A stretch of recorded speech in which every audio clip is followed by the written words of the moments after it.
2 years ago, I attended the Penn Center Heritage Day celebration. The festival is a 3-day cultural event celebrating the Gullah Geechee, Sea Island, history, folk art, food, music, crafts, and West African cultural legacy. That Sunday, I attended church service at the Brick Church, which is located near the Penn Center. The minister began to talk about Sir.John Hawkins and how he was the first British captain to bring slaves to America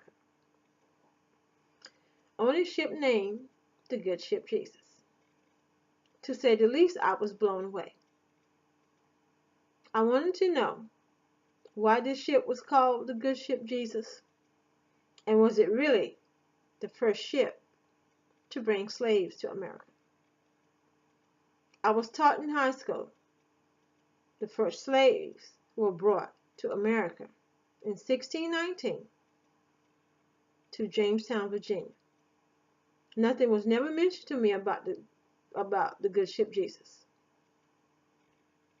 According to Catherine McKinney, author of The Beginning of Slave Trade, King Henry VIII purchased Jesus of Lubeck, the Good Ship Jesus, a 700-ton ship from the Hanseatic League. Queen Elizabeth lent Sir.John Hawkins the ship and granted him permission for his first voyage in 1562. He was allowed only to take African slaves of their own consent, and he agreed to do that. Sir John was adamant to become the first British slave captain to bring slaves to America.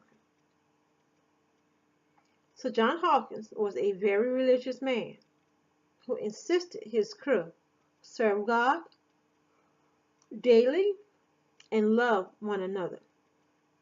Sir Francis Drake, Sir John's cousin, went along with him on the voyage. He also was a very religious man. Service was held on the ship 2 times a day.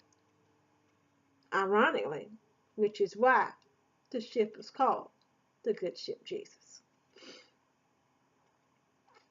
I have pictures that I want to share with you. This is a picture of the Good Ship Jesus. It's a picture of inside of a slave ship. And this is Sir John Hawkins.